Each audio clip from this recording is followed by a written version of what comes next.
বন্ধুরা, BM horror স্টোরিতে তোমাদের স্বাগতম। আমি বিজয়। বন্ধুরা, আজকের এই ঘটনাটি আমাকে পাঠিয়েছে সুমন। এই ঘটনাটি তোমাদের ভালো লাগলে চ্যানেলটি সাবস্ক্রাইব করে দিও এবং আমার পাশে থেকো। আমি জয়নগরের একটি ছোট গ্রাম থেকে। আমার গ্রামের কথা আমি বলছি না, অনেক সমস্যা হবে আমার। আমি ক্লাস 9-এ পড়ি।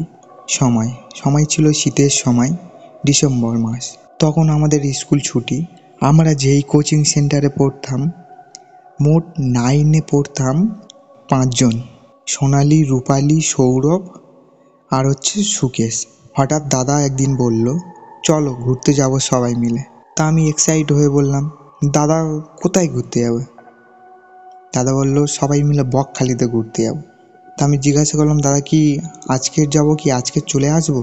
দাদা বলল যে না না না, আজকে যাব, মোট 2 দিন থাকবো তো। ওখানে ঘোরার অনেক কিছু আছে, ওখানে অনেক কিছু দেখার আছে। তা সোনালি বলল, দাদা আমি যেতে পারবো না। দাদা বলল, কেন? দাদা আমার ঘর থেকে ছাড়বে না। তা দাদা বলল, রূপালি তুমি যাবে তো? রূপালি বলল যে না না, আমিও যাব না দাদা, সোনালি যাবে না, আমি গিয়ে কি করব? দাদা আমাকে বলল, সুমন তুমি যাবে তো? আমি বললাম, হ্যাঁ দাদা, আমরা সবাই যাব। তো যেতে হবে না, আমরা যাব। তা ভালো। দাদা বলল যে এই যেরকম শনিবার, আমি সামনে শনিবার সকালবেলা বার হব সবাই, তোমরা তোমাদের জিনিসপত্র গুছিয়ে রাখবে। তা আমরা সেরকম অনুযায়ী বাড়িতে গিয়ে মা বাবার কাছে বললাম। বলার পরে জিনিসপত্র গুছিয়ে রেখেছি।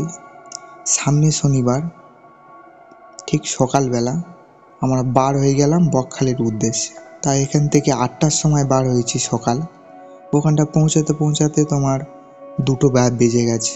তারপরে আমি দাদাকে বললাম, দাদা আমরা যেই ঘর ভাড়া নিয়ে থাকবো ওই ঘরটা যেন নদীর পাশে হয়, তাহলে আরও মজা হবে। দাদা বলল যে ঠিক আছে, নদীর পাশে ঘর ভাড়া নেবো।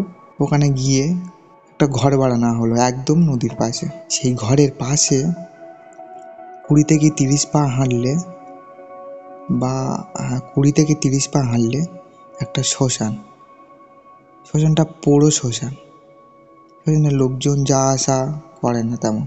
আর সৌরভের ছোটবেলাতে একটা অভ্যেস আছে, ওর ভূতে আকর্ষণ করে। সেটা আমি জানি, ওর সাথে আমি ক্লাস 5 থেকে বন্ধুত্ব। দাদা সুকেশ জানে না এটা। আমার সব কষ্ট হয়েছে অত দূর থেকে জার্নিং করার পরে। দাদা বললো, তা আজকের সবাই রেস্ট নাও, কালকের ঘুরতে যাব সবাই। তা ভালো। হোটেল থেকে খাওয়া দাওয়া করে এসে আস্তে আস্তে তোমার 10টা থেকে 11টা বেজে গেছে। যেই রুম ভাড়া নিয়েছি আমরা, ওই রুমে মোট 3টে বেড। দাদা একটা বেডে শুবে, সুকেশ একটা বেড, আর আমি আর সৌরভ একটা বেডে শুব। রাত তখন 1:30। আমি আমার পাশে হাত দিয়ে দেখি সৌরভ নেই। তা আমি ভাবলাম দাদাদেরকে ডাকবো, আমি বাইরে গিয়ে দেখি সৌরভ কোথায় গিয়েছে। আর দাদারা দাদাদের মতো ঘুমাচ্ছে।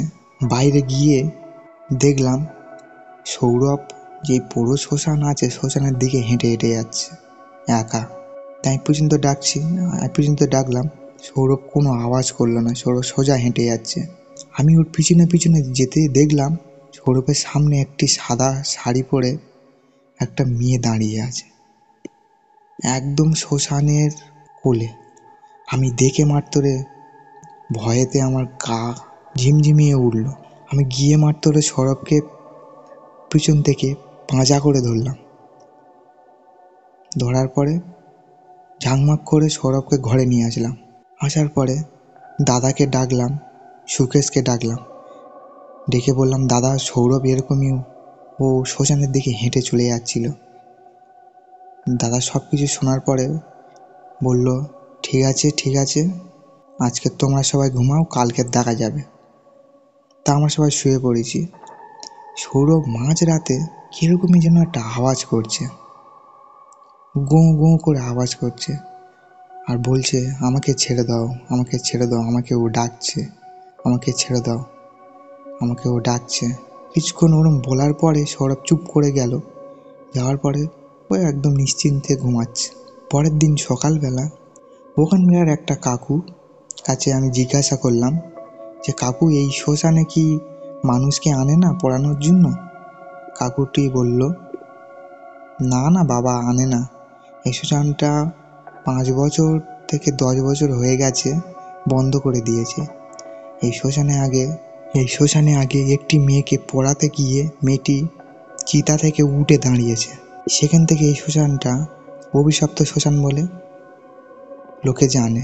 সেখান থেকে শ্মশানটি বন্ধ করে দিয়েছে। আমি তো শুনে সোজা রুমে এসে দাদাকে বললাম। দাদা বলল, আর তো একটা দিন আছি, আর এখন ঘর ভাড়া অন্য জায়গায় নিলে অনেক টাকা বলবে, চলো একটা দিন থাকি, থেকে চলে যাব। চলো আজকে সবাই ঘুরতে যাব। সৌরভ সেই দিনের পর থেকে কিরকমই ওর চলাফেরা যেন অন্যরকম দেখা পাচ্ছি। কারোর সাথে কথা বলে না, চুপচাপ বসে থাকে। আমি বললাম, সৌরভ ঘুরতে যাবি তো? সৌরভ বলল, না না আমার শরীরটা খারাপ, আমি যাব না, তোরা যা। ওদা তুমি যাও, আমার যাব না। ও যাবে না বললেও আমি ওকে জোর করে নিয়ে গেছি। তা আমরা সকালবেলা বার হয়েছি। সকালবেলা বার হওয়ার পরে সৌরভ চুপচাপ আছে। ও কিন্তু ওরম করে না, ও সবসময় হাসি খুশি থাকে। আজকে সৌরভ যেন চুপচাপ আছে। আমরা নদীর ধারে গিয়েছি, সবাই মজা করছি, সৌরভ চুপচাপ দাঁড়িয়ে আছে। দাঁড়িয়ে থাকতে থাকতে বলল, এ ভাই তুই ওই মেয়েটাকে দেখা পাচ্ছিস? ওই মেয়েটা দাঁড়িয়ে আমার দিকে তাকিয়ে আছে। আমি বললাম, কই ভাই, আমি তো কিছু দেখা পাচ্ছি না। বলে, দেখ না ভাই, ভালো করে দেখ। তারপরে অনেক মজা করলাম সেই দিনে। তারপর দিন আমরা সবাই বাড়ি চলে যাব। সেই দিন রাতে সৌরভ শ্মশানের কাছে বসে আছে, আর ওকে আমি ফোন করছি, ফোনও ধরছে না। তা আমি বাইরে বার হয়েছি, ওই দেখি না ও শ্মশানের কাছে বসে আছে। আমি গিয়ে ওকে ডাকছি, ভাই তুই এখানে বসে আছিস কেন? জানিস না এই জায়গাটা খারাপ? ও বলছে, আমাকে ও ডাকছে, আমাকে ছেড়ে দে, আমাকে ও ডাকছে। আমি দাদাকে ফোন করলাম, দাদা এলো। আসার পরে সবাই মিলে পাঁজা করে ওকে ধরে নিয়ে চলে গেলাম রুমে।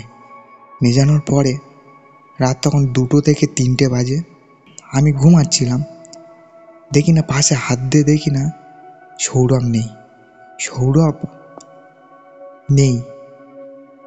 আমি চমকে উঠে মারতে হলে দাদাকে বললাম, ও দাদা সৌরভ নেই, সৌরভ কোথায় গিয়েছে দেখো। আমি, দাদা, সুকেশ সবাই মিলে সৌরভকে খুঁজতে বার হলাম। এদিক ওদিক খোঁজার পরে সৌরভকে পেলাম না। আমি, ও দাদা চলো নদীর দিকে যাই, চলো ওই দিকে থাকতে পারে। দেখি না সৌরভ বালির চূড়ার দিকে হেঁটে হেঁটে যাচ্ছে একা। আমি গিয়ে ওকে পাঁজা পেড়ে ধরলাম। ধরার পরে সৌরভ বলল, আমাকে ছাড়, ও আমাকে ডাকছে, ওই দেখ সামনে দাঁড়িয়ে আছে, তুই দেখা পাচ্ছিস না? আমাকে ডাকছে ডাকছে, ছাড়, আমাকে ছেড়ে দে তোরা, আমি যাবো ওর কাছে, ও আমাকে ডাকছে। আমরা সবাই খুব কষ্ট করে ওকে রুমে নিয়ে আসলাম। রুমে নিয়ে আসার পরে সারা রাত আমাদের চোখে ঘুম নেই। তারপরে সকাল হওয়ার পরে নিজেদের জিনিসপত্র গুছালাম। গোছানোর পরে ঘরে চলে আসলাম। তারপরের দিন সৌরভ পড়তে এলো। আসার পরে আগে কত সুন্দর কথা বলতো আমাদের সাথে, এখন সৌরভ চুপচাপ আছে। তা সেই দিন কোচিং থেকে বার হয়ে গেলাম। হওয়ার পরে আমি সৌরভকে জিজ্ঞাসা করলাম, কী রে সৌরভ, এখন শরীর তোর কিরম আছে? সৌরভ চুপচাপ আছে। বললাম, ভালো আছে।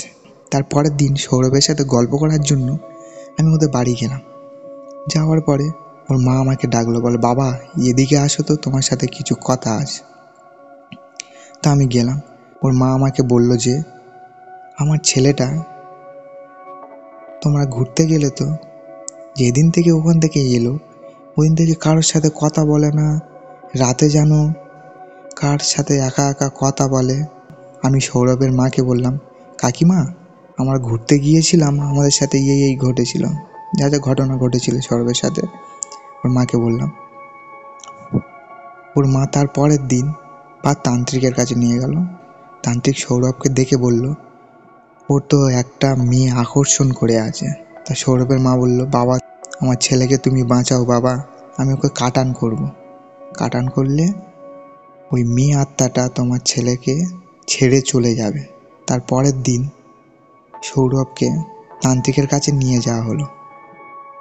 নিয়ে যাওয়ার পরে তান্ত্রিক হলুদ মাখালো, ডাবের জল দিয়ে স্নান করালো, আর একটা তাবিজ পরিয়ে দিল। সেখান থেকে সৌরভ স্বাভাবিক অবস্থায় ফিরে এসেছে। আর সৌরভের সাথে ওরকমই ঘটনা আর ঘটেনি। এবং সৌরভ আমাদের সাথে যেরকমই কথা বলে, যেরকমই আগে কথা বলতো, ওরকমভাবে কথা বলে। বিজয়দা, এই ছিল আমার বন্ধুর সাথে ঘটে যাওয়া সত্য ঘটনা। আমি জানি না তুমি এই গল্পটি বিশ্বাস করবে কিনা। বন্ধুরা, সত্যি কি সুমনের বন্ধুর সাথে এই ঘটনাটি ঘটেছিল?